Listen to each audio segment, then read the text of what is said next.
In the 1960s, people's movements were coming together. Civil rights and women's rights, voting rights, labor rights, equality and peace.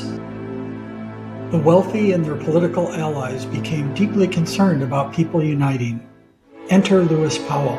In 1971, Powell wrote a memo to the U.S. Chamber of Commerce outlining how the wealthy could unite and stop people from political gain. What Powell designed has grown into a vastly powerful and well-funded machine today. The machine was designed to protect the wealthiest Americans. From the Powell Memo came the American Legislative Exchange Council, also known as ALEC. Much of the worst legislation and policy today comes from ALEC, ranging from right to work to voter suppression. Hi, LA Progressive friends and family, readers, subscribers. This is Sharon Kyle here with you again. And today I'm sitting down and having a discussion with George Polisner. Now, George is, I'm going to let George actually give his own bio. But in full disclosure, I have worked with George in the past and am a member of his board. So George, go ahead and let's about your bio and tell us a little bit about CiV Works. Oh, thank you, Sharon. It's great to be here with you, and you know, I absolutely have been a huge fan of LA Progressive. I feel like I'm part of the family, and I greatly appreciate that. You know, part of what I write about and what I talk about is for any kind of meaningful form of democracy, it requires a well-informed, well-educated, and engaged society. And I know that through your work at LA Progressive and outside of LA Progressive, you're really working on all three pillars. And so, you know, your work and Dick's work are inspirational to me. In terms of who I am, I spent a good part of my conventional career in technology. I was at Oracle for many years. I worked in public sector before coming to Europe, before living here in beautiful country of Portugal. I'm so happy that they opened their arms to me. I had finished working on the Student Aid Commission modernization effort for the state of California, which I was a big believer in terms of getting students away from debt sentences and into, you know, grants and other ways to pay for the inaffordability of higher education. But anyways, throughout my technology career, I've wanted to make a difference from a political perspective, from a socioeconomic and environmental perspective. And so I've been working for the last several years on a concept of a civic social network that would be ad-free and subscriber supported, that would not have the track record of betraying user trust as Facebook has over time in the relationship with Cambridge Analytica and what happened in the 2016 US election, as well as the influence in Brexit. And of course, Elon Musk's acquisition of the former Twitter. Twitter used to be a great place for journalists to report and for people to understand breaking news and gather information and perspective. And now it's just really become a toxic cesspool of hate. And so we want to create something in which the user experience, user privacy is protected. It's advertising free. And the objective is to distribute meaningful civic action opportunities to all of our subscribers based upon their location and based upon the issues that they have affinity for. So for example, public education is something that I think that most of your readers, and I certainly am an advocate of strong public education, great schools, certainly not a politicized curriculum as we're seeing happen in places like Florida and Texas and elsewhere, but really truly teaching actual education to kids and helping them understand critical thinking. So when we see action opportunities like attend a school board candidate debate or some other way that people can get involved, whether it be public education or affordable health care or voting rights, wealth inequality and how to essentially move towards a fair economy, racial and gender equality and justice. We want to basically provide those civic action opportunities for people to engage. And so it's been a really great effort. It's a lot of people have become involved, people like yourself that inspire the work. We've got a great diverse board that I've been very proud to work with over the past few years to get us to the point where we're at today. And now we just need to move forward. And we've been working on a lot of the software and engineering that we've had to get in place in order to grow and to move forward. That's so exciting. So one of the reasons that I hopped on the opportunity to be engaged with the work that you're doing, George, is because it ties in so nicely with the vision of the LA Progressive. And that is that we believe that the average person in the United States and even and beyond, we basically want the same things. You know, we want to have freedom to make the important decisions in our lives with our own bodies, how our children will be educated. We want to not be unhoused. Here in Southern California, in the Los Angeles County area, on any given night, we might have 70,000 people sleeping completely exposed to the elements. And this in the richest country in human history. So we believe that CiV Works is one of the it's a multi-pronged. The solution is a multi-pronged solution, and CiV Works is one of those prongs. Is to provide a mechanism that will help people to become civically engaged in the areas that concern them most. So thank you, George, for doing that. You're so right, and that was beautifully eloquent, Sharon, because part of what I see is people are divided and thus conquered from a political perspective, from a propaganda perspective. But to the point that you made, I believe, certainly not all people, but I believe the majority of people in the United States and around the world want similar things. I mean, people want to have blue skies and clean air to breathe. People want to have safe drinking water come out of their taps. People want the next generation to be afforded the great opportunities to live a better, safer, more secure life. These are all things that I think people fundamentally agree with, but we've, over the last, I guess, generation, we've become so triggered by politics and by propaganda that people are just yelling at each other instead of coming back to the thought of kitchen table democracy and talking about these issues and gaining insights and understanding with each other.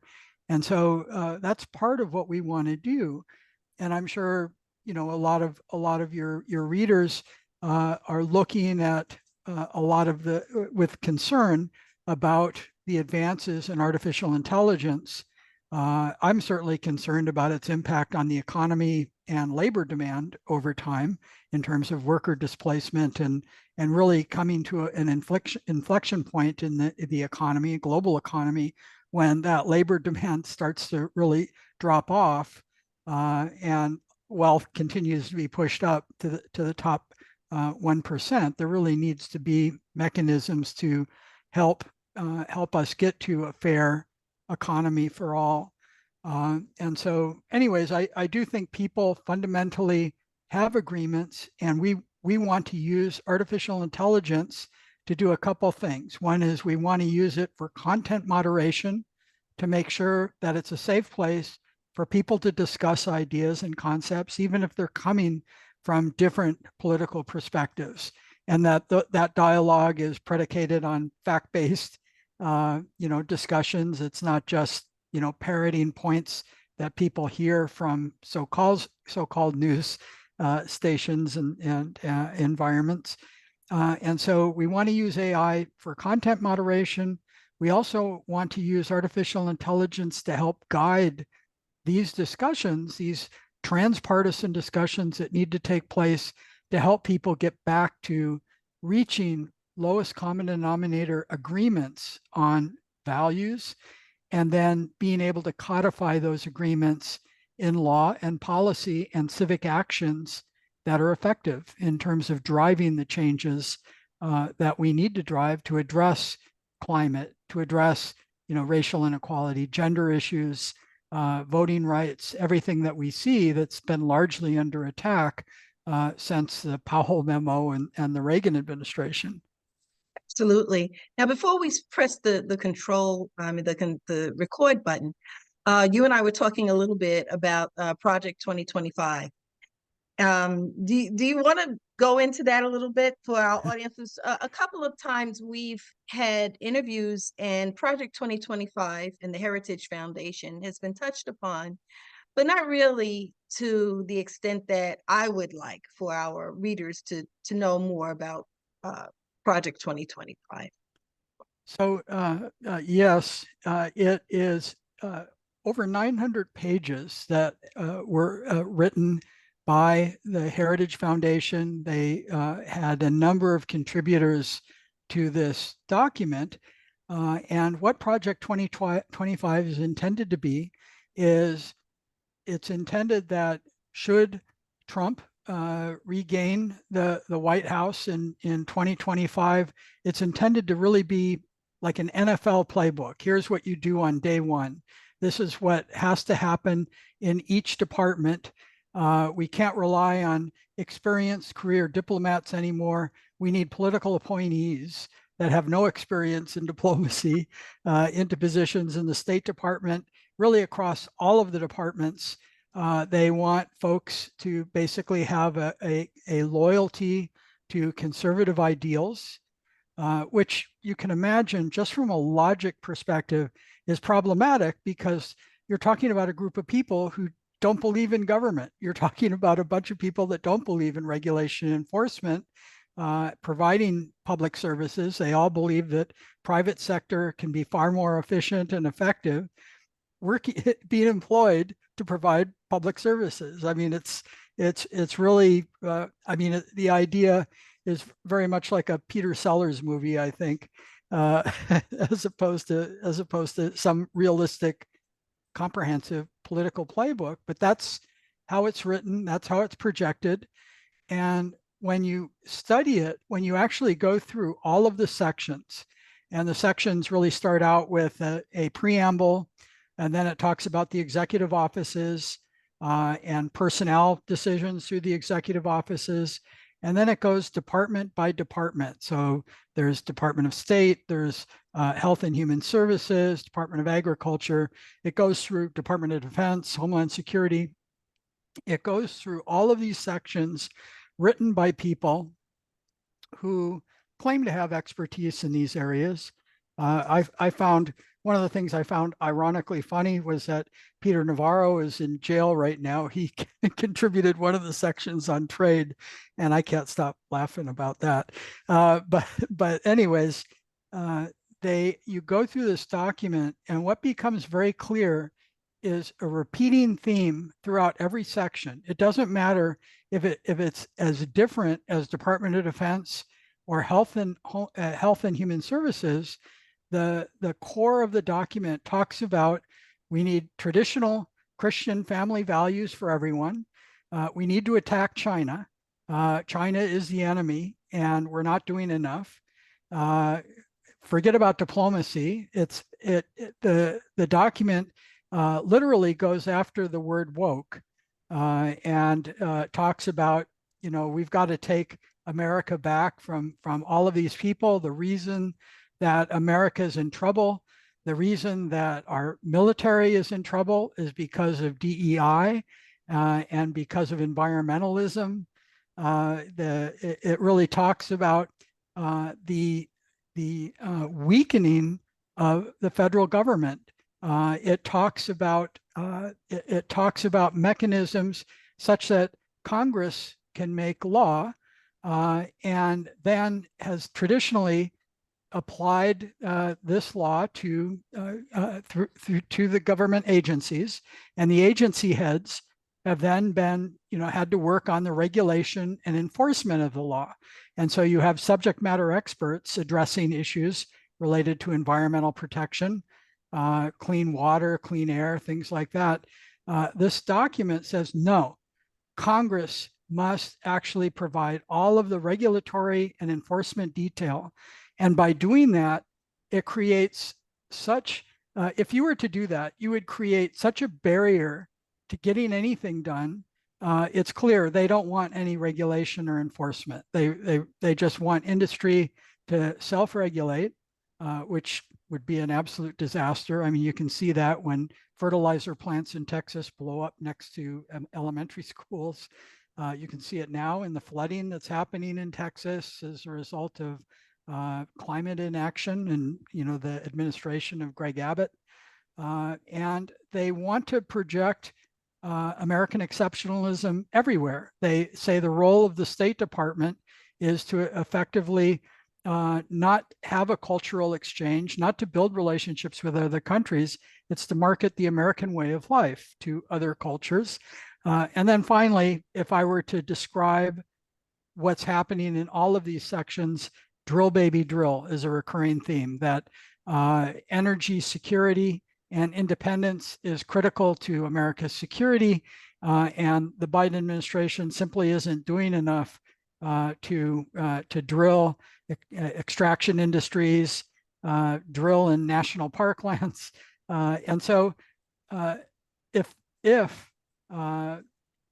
there is, and this doesn't matter if it's Trump or any GOP representation in the executive branch, if this document was used as a playbook, the United States would look vastly different over the course of a generation. I mean, it would really, and from my perspective, the work that was started by Ronald Reagan, this would finish it. It would basically concentrate so much wealth to the top that effectively any aspirations that America would have toward a democracy, forget about it. It would be gone. Yeah, yeah. So, and this is one of the things that I love so much about Civ Pro is that what you do is you take the digital experience and help us to see how we can democratize our literal lived experiences by using this digital platform. And speaking of that, you have a panel session coming up called Digital Democracy, Building Trust and Empowering Local Communities Globally. Would you tell us a little bit about that? I'm very, very excited to have been asked to participate. It's coming up in Bucharest, and there's a panel that consists of a woman CEO from Ukraine who has been working in the technology area, Colleen Hardwick, who's the founder of PlaySpeak up in Vancouver, Canada, will be part of the panel.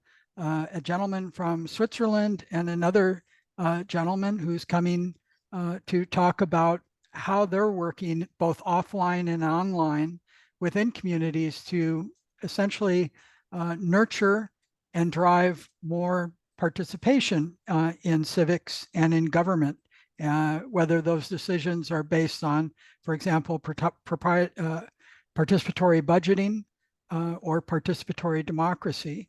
The event itself is sponsored on efforts for global democracy.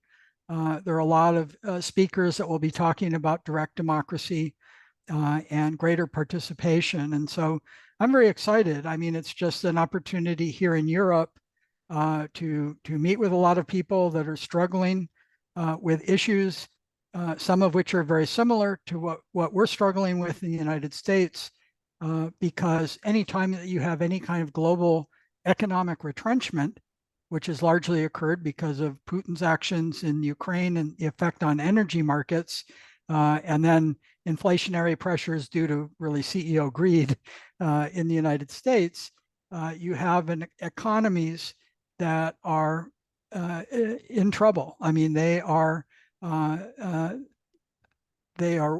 people are suffering in terms of higher inflation. And when that occurs, there seems to be a natural global reaction towards right-wing populism. And so you have, even here in Portugal, there's a right-wing political party that has grown more seats, thankfully nowhere near any majority. There have been issues, certainly in Italy, and elsewhere in terms of a shift towards more right-wing governments in which immigration is blamed on prices and very, very similar to the United States.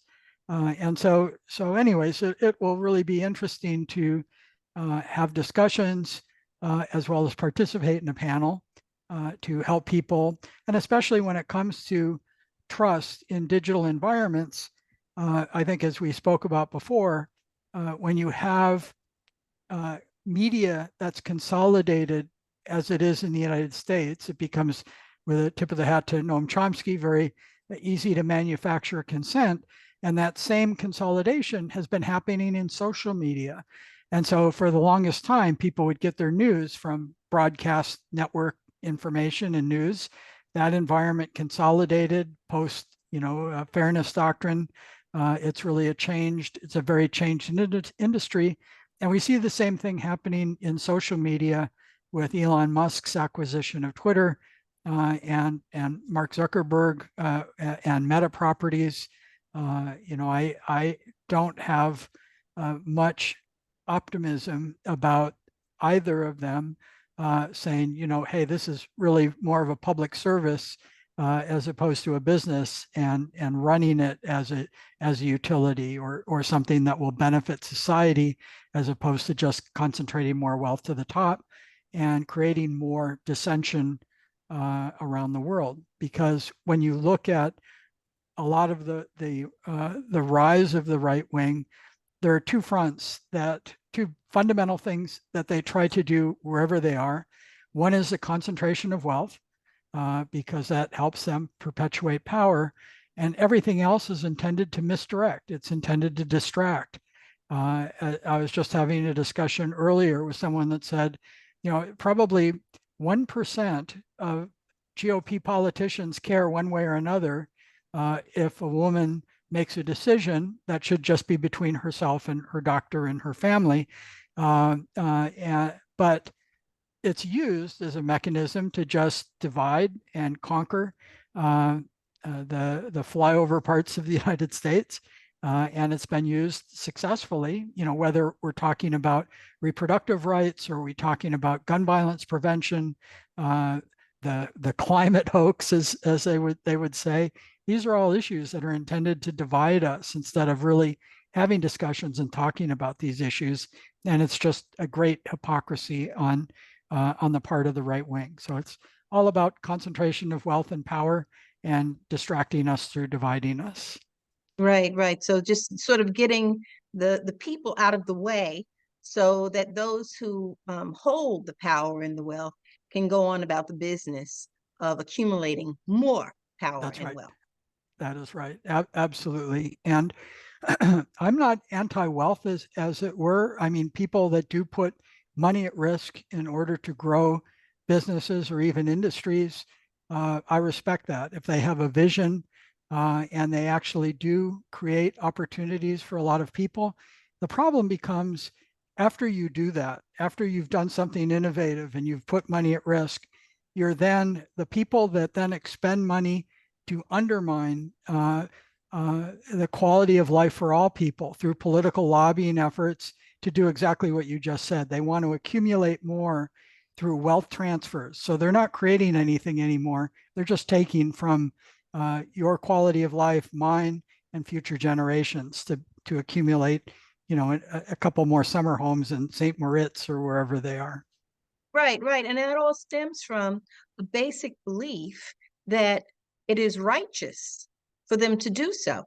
This sense of superiority that somehow this planet was made for them, and the rest of us, oh well, we're just in the way. That's George, true. I want to get back to CiV Works. How would the average person, if they want to learn more, they want to participate, what would they do?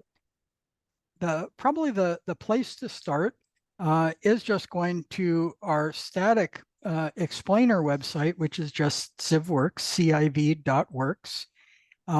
We have a pilot project which has been continuing to run, which is at social.civ.works. People can register there and they can look at the platform.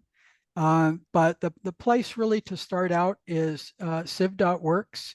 And from there, they can gather some information about what it is, what it's intended to be, and where we see our future, where we see the roadmap for CiV Works. Because, I mean, I don't want to make it sound like we've had the $100 million to invest in research and development and have created something amazing.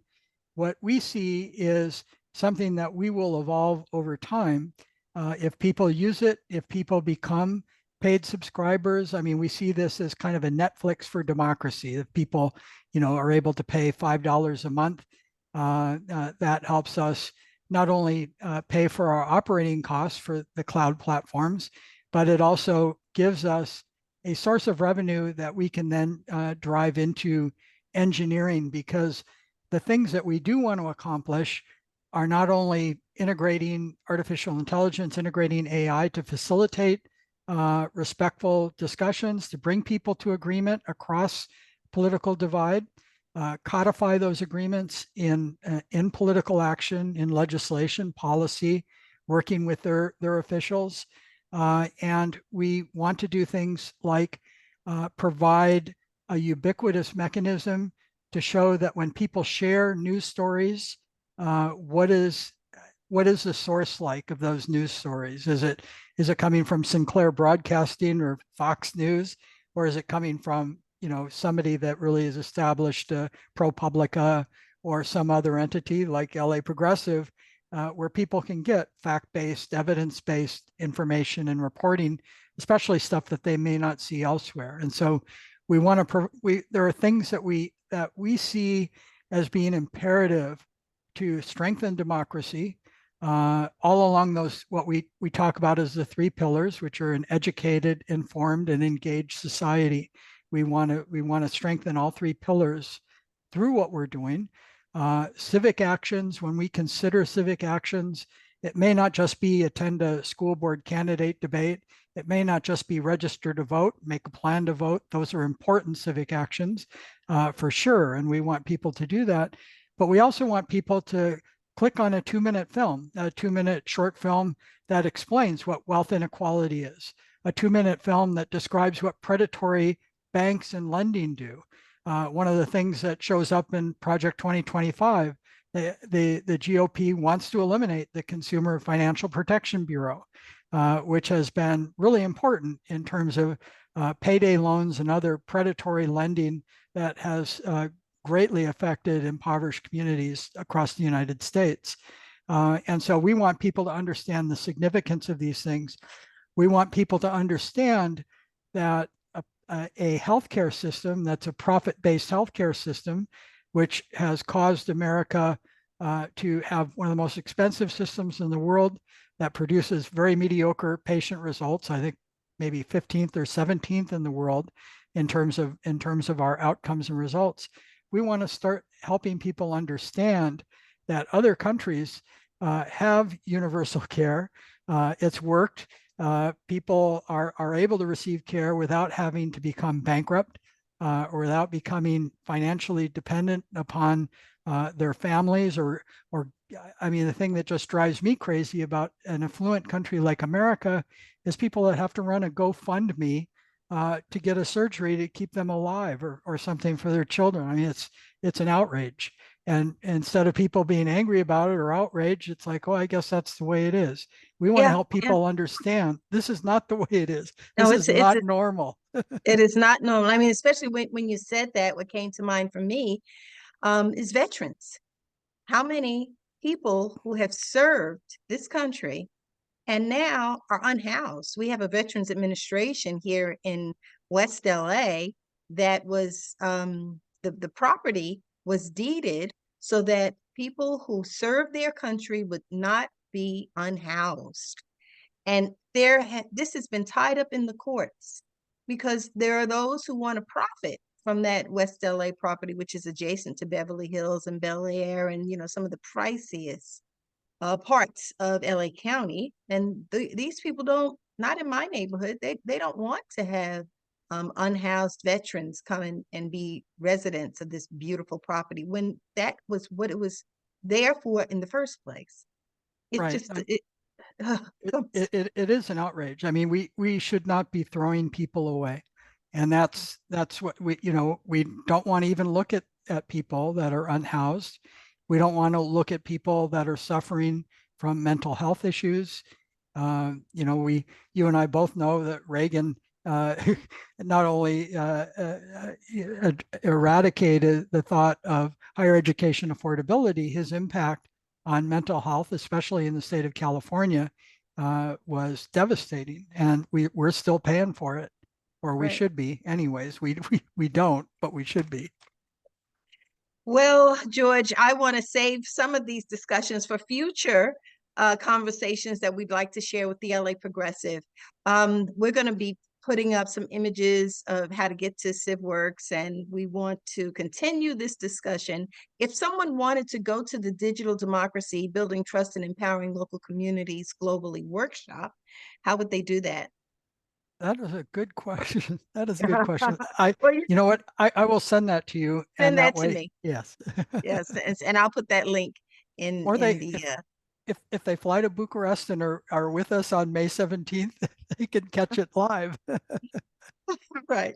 Okay. Well, George, thanks again for joining us, and we're looking forward to many future conversations with you and following the progress of this really ambitious project, but so essential and so needed if we want to continue to support democracy. George Paulusner, thank you for joining us. Thank you so much, Sharon. It's a pleasure.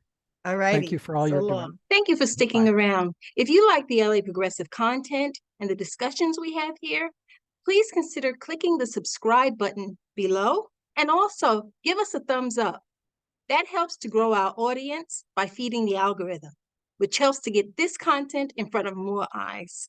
Thanks for stopping by. We really appreciate your support.